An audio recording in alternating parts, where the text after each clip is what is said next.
Video नूं skip ना करियो। इस वीडियो दे विच आपां एक एक चीज नूं पूरी तरह क्लीयरली और स्पष्ट तरीके दे नाल आपां सामने रखांगे।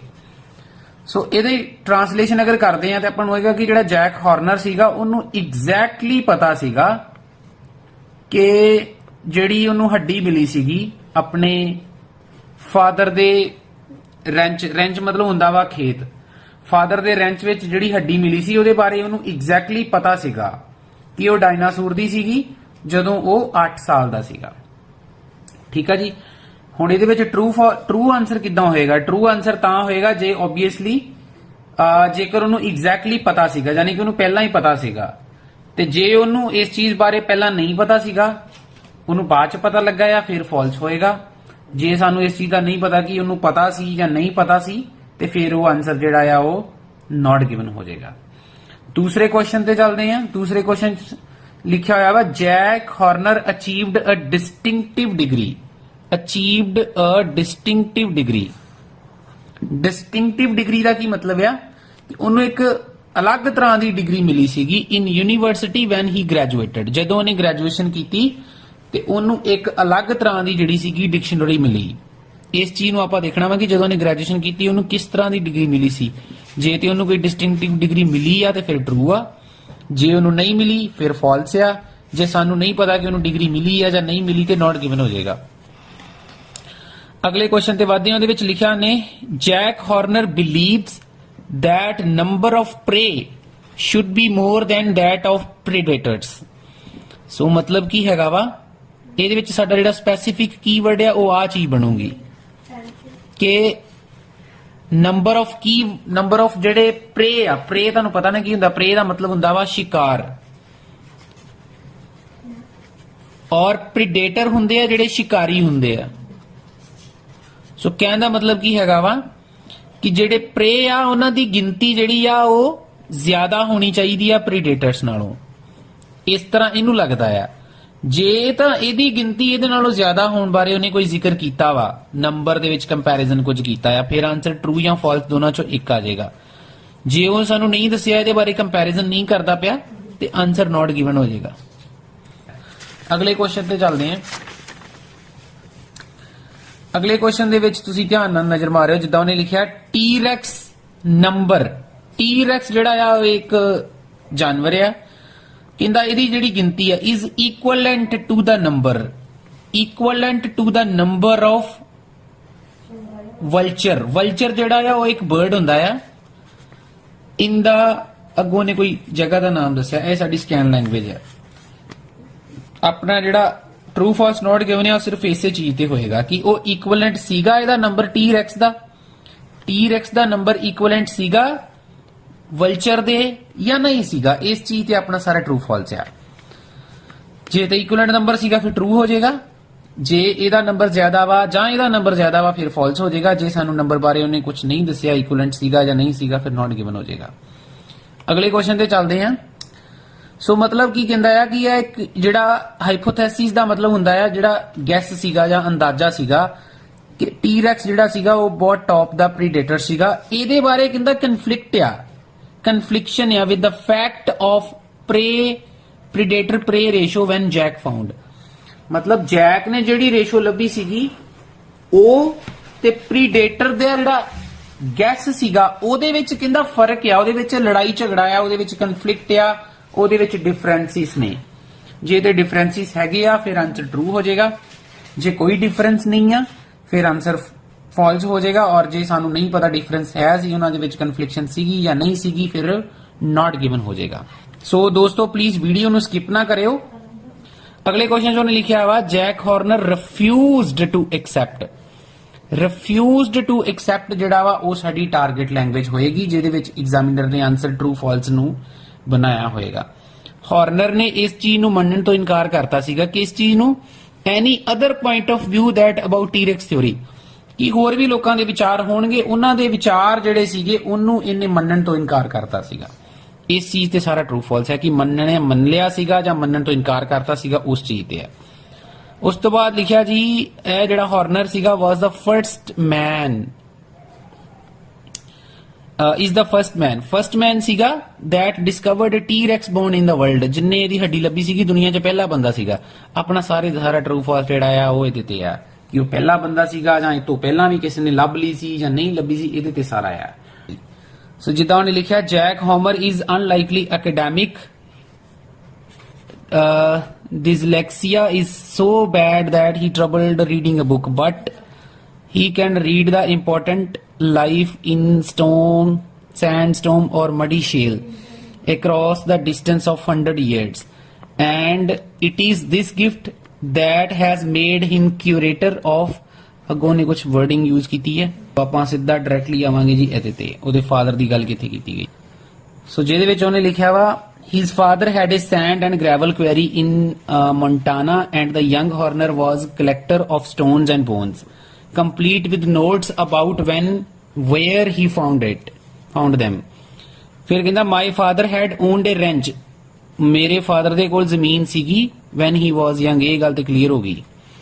ਹੁਣ ਆਪਾਂ ਦੇਖਣਾ ਵਾ ਕਿ ਉਹਨੂੰ ਪਹਿਲਾਂ ਹੀ ਪਤਾ ਸੀਗਾ ਉਹਦੇ ਬਾਰੇ ਜਾਂ ਨਹੀਂ ਪਤਾ ਜਿਹੜੀ ਉਹਨੂੰ ਹੱਡੀ ਮਿਲੀ ਸੀਗੀ। he says he was enough of geologist, being a sand and gravel man, to have a pretty good notion that there were dinosaur notion ਸੀਗਾ, they were dinosaur bones। ਉਹਨੂੰ ਪੱਕਾ ਪਤਾ ਸੀਗਾ, ਕਾਫੀ ਵਧੀਆ ਵਿਚਾਰ ਸੀਗਾ ਉਹਦਾ ਕਿ ਉਹ ਡਾਇਨਾਸੌਰ ਦੀਆਂ ਹੀ ਹੱਡੀਆਂ ਸੀਗੀਆਂ। so when I was 8 years old he took back me to the area that had, ਮਤਲਬ ਕਿ ਉਹਦੇ ਫਾਦਰ ਦੀ ਗੱਲ ਕਰਦਾ ਪਿਆ ਵਾ ਕਿ ਉਹਨੂੰ ਪੱਕਾ ਪਤਾ ਸੀਗਾ ਤੇ ਫਿਰ ਇੱਥੇ ਗਿਆ ਕਿ ਉਹ ਮੈਨੂੰ ਉਸ ਏਰੀਆ ਤੇ ਲੈ ਗਿਆ that had been his ranch, to where he had seen these big old bones। I picked up the one। so ਇਹ ਸਾਰੀ ਜਿਹੜੀ ਲੈਂਗੁਏਜ ਹੈ ਮੈਂ ਪੜ੍ਹਦੀ ਆ ਔਰ ਤੁਹਾਨੂੰ ਕਲੀਅਰ ਹੋ ਗਿਆ ਹੋਏਗਾ ਕਿ ਇੱਥੋਂ ਤੱਕ ਉਹ ਕੀ ਕਹਿ ਰਿਹਾ। ਪਹਿਲੇ ਪਾਪਾ ਦੀ ਗੱਲ ਕਰਦਾ ਪਿਆ ਉਹਦੇ ਦੀ, ਉਸ ਤੋਂ ਬਾਅਦ ਉਹਨੇ ਲਿਖਿਆ ਵਾ ਕਿ ਉਹਦੇ ਜਿਹੜੇ ਫਾਦਰ ਸੀਗੇ ਉਹਦੇ ਕੋਲ ਰੈਂਚ ਸੀਗਾ। ਰੈਂਚ ਮਤਲਬ ਜ਼ਮੀਨ ਸੀਗੀ, ਲੈਂਡ ਸੀਗੀ, ਫੀਲਡ ਸੀਗੇ, ਔਰ ਉਹਦੇ ਫਾਦਰ ਜਿਹੜੇ ਸੀਗੇ ਉਹਨਾਂ ਨੂੰ ਕਾਫੀ ਉਹਨਾਂ ਦਾ ਵਧੀਆ ਵਿਚਾਰ ਸੀਗਾ, ਮਤਲਬ ਸ਼ੋਰ ਸੀਗੇ ਉਹ ਕਿ ਉਹ ਡਾਇਨਾਸੌਰ ਦੀਆਂ ਹੀ ਹੱਡੀਆਂ ਸੀਗੀਆਂ। ਫਿਰ ਉਹਦੇ ਪਾਪਾ ਕਹਿੰਦਾ ਜਦੋਂ ਮੈਂ 8 ਸਾਲ ਦਾ ਸੀਗਾ ਮੈਨੂੰ ਉਸ ਏਰੀਆ 'ਚ ਲੈ ਗਏ ਜਿੱਥੇ ਉਹ ਹੱਡੀ ਉਹਨਾਂ ਨੂੰ, ਤੇ ਉੱਥੋਂ ਮੈਂ ਹੱਡੀ ਇੱਕ ਚੱਕ ਲਈ ਸੀਗੀ। ਸੋ ਆਪਾਂ ਕੁਐਸਚਨ ਤੇ ਚੱਲਦੇ ਹਾਂ ਜੀ। ਕੁਐਸਚਨ ਦੇ ਵਿੱਚ ਵੀ ਉਹਨੇ ਇਹੀ ਚੀਜ਼ ਲਿਖੀ ਸੀਗੀ। ਸੋ ਆਨਸਰ ਇਹਦਾ ਕੀ ਹੋ ਜਾਏਗਾ ਜੀ? ਟਰੂ। ਚੱਲਦੇ ਹਾਂ ਜੀ ਅਗਲੇ ਕੁਐਸਚਨ ਤੇ। ਕਹਿੰਦਾ Jack Horner achieved a distinctive degree in university when he graduated. ਉਹਨੂੰ ਯੂਨੀਵਰਸਿਟੀ ਤੋਂ ਡਿਗਰੀ ਮਿਲੀ ਸੀ ਜਾਂ ਨਹੀਂ ਮਿਲੀ ਸੀ, ਇਹਦੇ ਤੇ ਸਾਰਾ ਕੁਐਸਚਨ ਹੈ ਜੀ। ਜਿੱਥੇ ਉਹਨੇ ਲਿਖਿਆ ਹਾਰਨਰ ਸਪੈਂਟ 7 years ਐਟ ਯੂਨੀਵਰਸਿਟੀ। ਸੋ ਆਪਾਂ ਨੂੰ ਲੋਕੇਸ਼ਨ ਮਿਲ ਚੁੱਕੀ ਹੈ ਜੀ। ਬਟ ਨੈਵਰ ਗ੍ਰੈਜੂਏਟਡ, ਪਰ ਉਹਨੇ ਗ੍ਰੈਜੂਏਸ਼ਨ ਨਹੀਂ ਕੀਤੀ। ਕਹਿੰਦਾ 7 ਸਾਲ ਲਾਏ ਉਹਨੇ ਯੂਨੀਵਰਸਿਟੀ 'ਚ ਬਟ ਗ੍ਰੈਜੂਏਸ਼ਨ ਨਹੀਂ ਕੀਤੀ। I have a learning disability, ਕਹਿੰਦਾ ਮੇਰੇ 'ਚ ਡਿਸੇਬਿਲਿਟੀ ਸੀਗੀ, ਸਿੱਖਣ ਦਾ ਮਤਲਬ ਮੇਰਾ ਦਿਮਾਗ ਕੰਮ ਨਹੀਂ ਸੀ ਇੰਨਾ ਕਰਦਾ। I would call it a learning difference, ਤੇ ਇਹ ਵਾਲਾ ਕੁਛ ਉਹਨੇ ਨਾਮ ਦੱਸਿਆ, ਇਹਨੇ ਕੁਛ ਬਿਮਾਰੀ ਵਾ ਜਾਂ ਵਟ ਏਵਰ ਜੋ ਵੀ ਸੀਗਾ, ਦੇ ਕਾਲ ਇਟ। ਇਹ ਸਾਰੀ ਡਿਸਟਰੈਕਸ਼ਨ ਹੈਗੀ, ਆਪਾਂ ਨੂੰ ਇਹਦੇ ਨਾਲ ਕੋਈ ਲੈਣਾ ਦੇਣਾ ਨਹੀਂ ਹੈਗਾ। ਆਪਾਂ ਸਿੱਧਾ ਦੇਖਣਾ ਆ ਕਿ ਉਹਨੂੰ ਕੋਈ ਡਿਗਰੀ ਮਿਲੀ ਸੀ ਜਾਂ ਨਹੀਂ ਮਿਲੀ ਸੀ, ਇਸ ਚੀਜ਼ ਬਾਰੇ ਆਪਾਂ ਪੜ੍ਹਨਾ ਆ। ਫਿਰ ਉਹਨੇ ਲਿਖਿਆ ਵਾ I had just time table with English and foreign languages and think like that for a degree in geology or biology they required 2 years। ਉਹਨਾਂ ਨੂੰ ਚਾਹੀਦਾ ਸੀਗਾ ਆ ਚੀਜ਼ ਕਰਨੀ। ਕਹਿੰਦਾ there was no way in the world I could do that। ਕਹਿੰਦਾ ਇਹ ਡਿਗਰੀਆਂ ਮੈਨੂੰ ਕਰਨੀਆਂ ਤਾਂ ਚਾਹੀਦੀਆਂ ਸੀਗੀਆਂ ਪਰ ਮੈਨੂੰ ਕੋਈ ਤਰੀਕਾ ਹੀ ਨਹੀਂ ਲੱਭਿਆ ਕਿ ਮੈਂ ਉਹਨਾਂ ਨੂੰ ਕਰ ਸਕਦਾ ਸੀਗਾ। ਸੋ ਬੜਾ ਹੀ ਕਲੀਅਰ ਆਨਸਰ ਹੈ ਇਹਦਾ। ਇਹਨੇ ਜਿਹੜਾ ਇੱਥੇ ਕੁਐਸਚਨ ਦੇ ਵਿੱਚ ਲਿਖਿਆ ਉਹਨੇ ਕਿਹਾ ਕਿ ਉਹਨੇ ਅਚੀਵ ਕਰ ਲਈ ਸੀਗੀ ਡਿਸਟਿੰਕਟਿਵ ਡਿਗਰੀ, ਪਰ ਇੱਥੇ ਇਹਨੇ ਕਹਿ ਰਿਹਾ ਵਾ ਕਿ ਮੇਰੇ ਕੋਲ ਤੇ ਕੋਈ ਤਰੀਕਾ ਹੀ ਨਹੀਂ ਹੈਗਾ ਉਹਨੂੰ ਕਰਨ ਦਾ, ਤੇ ਫਿਰ ਆਨਸਰ ਕੀ ਹੋ ਜਾਏਗਾ? ਫਾਲਸ। ਸੋ ਬੜਾ ਹੀ ਇੰਟਰਸਟਿੰਗ ਲੱਗ ਰਿਹਾ ਹੋਵੇਗਾ ਤੁਹਾਨੂੰ, ਵਧੀਆ ਚੱਲ ਰਹੀ ਹੈ ਆਪਣੀ ਵੀਡੀਓ। ਤੇ ਅਗਲੇ ਕੁਐਸਚਨ ਤੇ ਵਧਦੇ ਹਾਂ ਜੀ। ਕਹਿੰਦਾ Jack Horner believes that number of prey should be more than that of predator, ਕਿ ਜਿਹੜੇ ਪ੍ਰੇ ਆ ਇਹਨਾਂ ਦੀ ਗਿਣਤੀ ਇਹਦੇ ਨਾਲੋਂ ਜ਼ਿਆਦਾ ਹੋਣੀ ਚਾਹੀਦੀ। ਇਸ ਚੀਜ਼ ਤੇ ਆਪਣਾ ਸਾਰਾ ਹੈਗਾ। ਦੇਖਣਾ ਪਊਗਾ ਨੇ ਪ੍ਰੇ ਨੂੰ ਵੀ ਮੇਬੀ ਹੋ ਸਕਦਾ ਕਿਤੇ ਨਾ ਕਿਤੇ ਨੇ ਰੀਫਰੇਜ਼ ਕੀਤਾ ਹੋਵੇ। ਗ੍ਰਾਸ ਦੀ ਗੱਲ ਕਰ ਰਿਹਾ, kind of United States, Florida, ਇਹ ਕੁਛ ਯੂਨਾਈਟਿਡ ਸਟੇਟਸ ਦੀਆਂ ਗੱਲ ਕਰ ਰਿਹਾ। ਕਹਿੰਦਾ ਹੀ ਸੇਜ਼, ਲੋ ਜੀ ਇੱਥੋਂ ਆ ਗਿਆ ਜੱਗੀ, ਇਹ ਕੁਛ ਨਾਮ ਹੈਗੇ ਆ। ਮਤਲਬ ਇਹ ਇੱਕ ਤਰ੍ਹਾਂ ਦਾ ਇੱਕ ਜਾਨਵਰ ਹੁੰਦਾ ਆ ਜਿਹੜਾ ਗਾਂ ਵਰਗਾ ਹੁੰਦਾ ਆ। ਇੱਥੇ ਇਹਨੇ ਕਲੀਅਰਲੀ ਇਹਨੂੰ ਲਿਖਿਆ ਹੈ। ਇਜ਼ ਵੈਰੀ ਕਾਮਨ ਮਤਲਬ ਉਹ ਆਮ ਸੀਗੇ, ਬਹੁਤ ਜ਼ਿਆਦਾ ਸੀਗੀ ਇਹਨਾਂ ਦੀ ਗਿਣਤੀ ਹੈ ਜਿਹੜੇ ਸੀਗੇ, ਔਰ ਇਹ ਗਾਵਾਂ ਵਰਗੇ ਲੱਗਦੇ ਸੀਗੇ। ਦੇ ਆਰ ਦਾ ਕਾਊਜ਼ ਆਫ ਇਹ ਕੋਈ ਪੀਰੀਅਡ ਸੀਗਾ ਜਿੱਦਾਂ ਹੜੱਪਾ ਪੀਰੀਅਡ ਆ ਜਾਂ ਜਿਹੜੇ ਪੁਰਾਣੇ ਪੀਰੀਅਡ ਸਾਡੇ ਚੱਲਦੇ ਪਏ ਆ ਜਿਹਨੂੰ ਆਪਾਂ ਸੱਭਿਅਤਾ ਬੋਲ ਦਿੰਦੇ ਆ, ਸਿਵਲਾਈਜੇਸ਼ਨਸ। ਸੋ ਉਸ ਟਾਈਮ ਦੀਆਂ ਇਹ ਗਾਵਾਂ ਵਰਗੇ ਹੁੰਦੇ ਸੀਗੇ। ਦੇ ਆਰ ਐਵਰੀਵੇਅਰ, ਉਹ ਹਰ ਜਗ੍ਹਾ ਮਿਲ ਜਾਂਦੇ ਸੀਗੇ। Duck billed dinosaur are relatively common but not as common as ਇਹ ਜਿਹੜੇ ਜਾਨਵਰ ਦਾ ਨਾਮ ਲਿਖਿਆ ਉਹਨੇ ਟ੍ਰਾਈਸਰੈਪਟਪ ਕੁਛ ਨਾਮ ਹੈਗਾ ਜਾਨਵਰ ਦਾ, ਐਂਡ ਟੀਰੈਕਸ।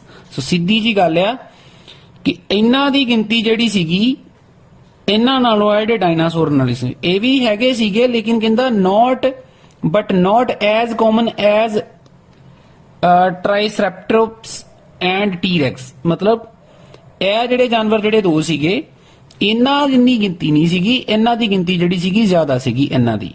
ਸੋ ਆਪਣਾ ਕੁਐਸਚਨ ਕੀ ਕਹਿ ਰਿਹਾ ਸੀਗਾ?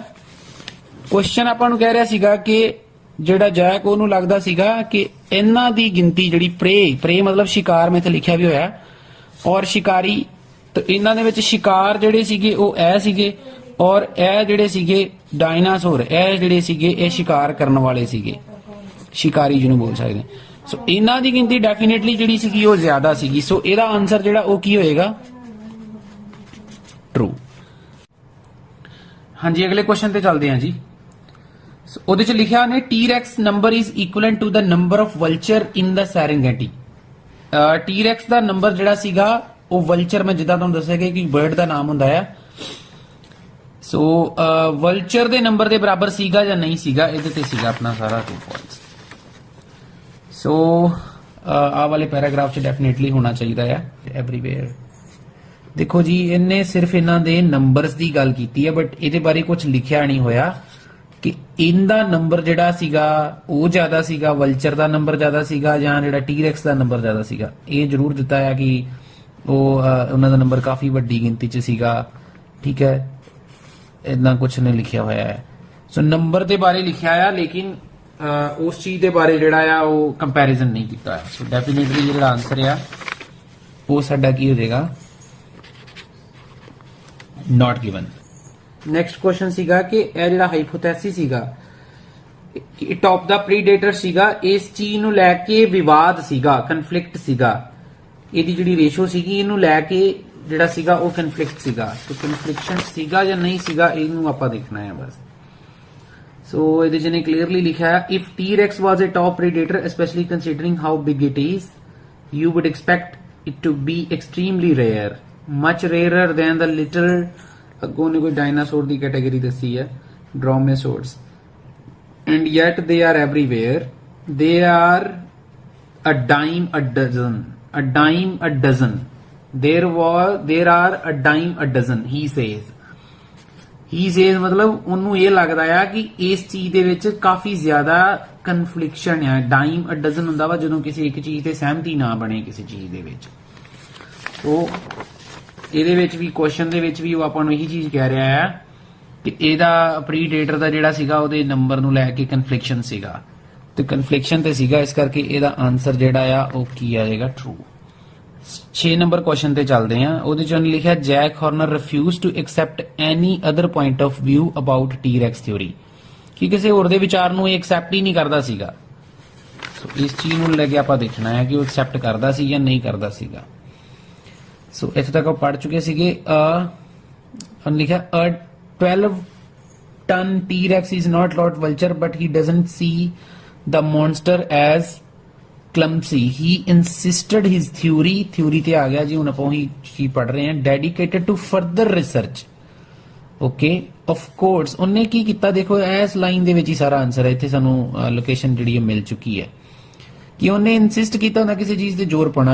ਉਹਨੇ ਇਸ ਚੀਜ਼ ਨੂੰ ਜ਼ੋਰ ਦਿੱਤਾ ਸੀਗਾ ਕਿ ਉਹਦੀ ਜਿਹੜੀ ਥਿਊਰੀ ਆ ਉਹਦੇ ਤੇ ਅੱਗੇ ਵੀ ਰਿਸਰਚ ਜਿਹੜੀ ਆ ਅਗਰ ਹੋ ਸਕਦੀ ਹੈ, ਤੇ of course he would like to re-evaluate, ਉਹ ਚਾਹੁੰਦਾ ਸੀਗਾ ਕਿ ਇਸ ਚੀਜ਼ ਨੂੰ ਰੀ-evaluate ਵੀ ਕੀਤਾ ਜਾ ਸਕੇ if there is any case that additional evidence found or explanation raised by others ਮਤਲਬ ਜਿਹੜੇ ਦੂਜੇ ਰਾਈਟਰ ਸੀਗੇ, ਜੇ ਕੋਈ ਹੋਰ ਐਕਸਪਲੇਨੇਸ਼ਨ ਇਹਦੇ ਤੇ ਦਿੰਦਾ, ਉਹਨਾਂ ਨੂੰ ਕੋਈ ਐਵੀਡੈਂਸ ਮਿਲਦਾ ਵਾ, ਤੇ ਉਹ ਹੋਰ ਅੱਗੇ ਰਿਸਰਚ ਜਾਂ ਰੀ-evaluate ਕਰਨ ਲਈ ਤਿਆਰ ਸੀਗਾ। ਸੋ ਆਪਣਾ ਕੁਐਸਚਨ ਵੀ ਉਹੀ ਚੀਜ਼ ਕਹਿ ਰਿਹਾ ਹੈ। ਸੌਰੀ, ਕੁਐਸਚਨ ਆਪਣਾ ਕਹਿ ਰਿਹਾ ਵਾ ਕਿ ਉਹਨੇ ਉਸ ਚੀਜ਼ ਨੂੰ ਮੰਨਣ ਤੋਂ ਹੀ ਇਨਕਾਰ ਕਰਤਾ ਸੀਗਾ, ਕਿ ਉਹ ਤੇ ਹੋਰ ਕਿਸੇ ਦੀ ਥਿਊਰੀ ਨੂੰ ਮੰਨਦਾ ਹੀ ਨਹੀਂ ਸੀਗਾ। ਲੇਕਿਨ ਉਹਦੇ ਵਿੱਚ ਉਹ ਕਹਿ ਰਿਹਾ ਵਾ, ਜਿਹੜੀ ਚੀਜ਼ ਆਪਾਂ ਹੁਣੇ ਪੜ੍ਹ ਕੇ ਹਟੇ ਆ ਉਹਦੇ ਵਿੱਚ ਉਹਨੇ ਕਲੀਅਰਲੀ ਕਿਹਾ ਵਾ ਕਿ ਉਹ ਤਿਆਰ ਸੀਗਾ ਰੀਵੈਲੂਏਟ ਕਰਵਾਉਣ ਨੂੰ, ਉਹਨੂੰ ਉਹ ਚਾਹੁੰਦਾ ਸੀਗਾ ਕਿ ਰੀਵੈਲੂਏਟ ਹੋ ਜੇ। ਸੋ ਇਹਦਾ ਆਨਸਰ ਜਿਹੜਾ ਆ ਕੰਟਰਾਡਿਕਟ ਕਰ ਰਿਹਾ ਹੈ, ਡੈਫੀਨੇਟਲੀ ਇਹਦਾ ਆਨਸਰ ਕੀ ਹੋ ਜਾਏਗਾ, ਫਾਲਸ। ਸੋ ਪਲੀਜ਼ ਵੀਡੀਓ ਨੂੰ ਸਕਿਪ ਨਾ ਕਰਿਓ ਦੋਸਤੋ, ਵੀਡੀਓ ਦੇ ਨਾਲ ਬਣੇ ਰਹਿਣਾ ਹੈ। ਬਸ ਲਾਸਟ ਕੁਐਸਚਨ ਰਹਿ ਗਿਆ ਆਪਣਾ, ਔਰ ਤੁਹਾਨੂੰ ਕਲੀਅਰਲੀ ਪਤਾ ਚੱਲੂਗਾ ਕਿ 5.5 ਬੈਂਡ ਕਿਉਂ ਆ ਰਹੇ ਆ ਆਪਣੇ, ਬਾਰ-ਬਾਰ 5.5 ਬੈਂਡ, ਬਾਰ-ਬਾਰ ਪੇਪਰ ਦੇਣ ਦੇ ਨਾਲ 5.5 ਬੈਂਡ ਹੀ ਕਿਉਂ ਆ ਰਹੇ ਆ। ਰੀਜ਼ਨ ਤੁਹਾਡੇ ਸਾਹਮਣੇ ਹੈ ਦੋਸਤੋ, ਟਰੂ ਫਾਲਸ ਨਾਟ ਗਿਵਨ ਕਿਉਂ ਨਹੀਂ ਸਹੀ ਹੋ ਰਹੇ ਤੁਹਾਡੇ ਸਾਹਮਣੇ ਹੈ। ਲਾਸਟ ਕੁਐਸਚਨ ਹੈਗਾ, ਜੈਕ ਹਾਰਨਰ ਇਜ਼ ਦਾ ਫਰਸਟ ਮੈਨ, ਇਹ ਪਹਿਲਾ ਬੰਦਾ ਸੀਗਾ ਜਿਹਨੇ ਡਿਸਕਵਰ ਕੀਤਾ ਸੀਗਾ ਇਹਦੀ ਹੱਡੀ ਨੂੰ। ਇਹਦੇ ਬਾਰੇ ਆਪਾਂ ਨੂੰ ਪੈਸੇਜ ਦੱਸ ਰਿਹਾ ਵਾ ਜਾਂ ਨਹੀਂ ਦੱਸ ਰਿਹਾ, ਸਿਰਫ ਇਹਦੇ ਤੇ ਆਪਾਂ ਦੇਖਣਾ ਹੈ। ਸੋ ਮੈਨੂੰ ਇਹਦੇ ਬਾਰੇ ਕੁਝ ਕਲੀਅਰਲੀ ਇਨਫੋਰਮੇਸ਼ਨ ਮਿਲ ਨਹੀਂ ਰਹੀ ਹੈ ਦਿਸ ਟਰੂਥ ਟੂਡੇ ਵਿੱਚ ਨੋ। ਸੋ ਇਹਦੇ ਬਾਰੇ ਉਹਨੇ ਕੁਝ ਲਿਖਿਆ ਨਹੀਂ ਹੋਇਆ ਕਿ ਉਹ ਪਹਿਲਾ ਬੰਦਾ ਸੀਗਾ ਜਾਂ ਨਹੀਂ ਸੀਗਾ। ਸੋ ਇਹਦਾ ਆਨਸਰ ਜਿਹੜਾ ਆ ਉਹ ਕੀ ਹੋ ਜਾਏਗਾ ਜੀ, ਨਾਟ ਗਿਵਨ। ਕਿ ਤੁਹਾਨੂੰ ਵੀਡੀਓ ਬਹੁਤ ਚੰਗੀ ਲੱਗੀ ਹੋਏਗੀ, ਚੰਗੀ ਲੱਗੀ ਆ ਤੇ ਵੀਡੀਓ ਨੂੰ ਲਾਈਕ ਤੇ ਚੈਨਲ ਨੂੰ ਸਬਸਕ੍ਰਾਈਬ ਕਰ ਲਓ। ਤੇ ਜਿਹੜੇ ਸਟੂਡੈਂਟਸ ਨੂੰ ਆਨਲਾਈਨ ਕਲਾਸਿਸ ਚਾਹੀਦੀਆਂ ਵਾ, ਨੰਬਰ ਤੁਹਾਨੂੰ ਸਕਰੀਨ ਤੇ ਦਿਖ ਰਿਹਾ ਵਾ, ਤੁਸੀਂ ਮੇਰੇ ਨਾਲ ਕੰਟੈਕਟ ਕਰ ਸਕਦੇ ਹੋ। ਠੀਕ ਹੈ ਜੀ, ਇਸੇ ਤਰੀਕੇ ਦੇ ਨਾਲ ਆਪਾਂ ਤੁਹਾਨੂੰ ਜਿਹੜਾ ਆ ਬਹੁਤ ਹੀ ਵਧੀਆ ਤਰੀਕੇ ਨਾਲ ਐਕਸਪਲੇਨ ਕਰਕੇ ਤੁਹਾਨੂੰ ਰੀਡਿੰਗ 'ਚ ਜੇਕਰ ਦਿੱਕਤ ਹੈਗੀ ਆ ਤੇ ਤੁਹਾਡੀ ਰੀਡਿੰਗ ਦੀ ਦਿੱਕਤ ਦੂਰ ਕਰਨ ਦੀ ਕੋਸ਼ਿਸ਼ ਕਰਾਂਗੇ। ਠੀਕ ਹੈ ਜੀ, ਚੈਨਲ ਨੂੰ ਜਰੂਰ ਸਬਸਕ੍ਰਾਈਬ ਕਰ ਲਓ। ਮਿਲਦੇ ਹਾਂ ਬਹੁਤ ਜਲਦੀ ਨੈਕਸਟ ਵੀਡੀਓ 'ਚ।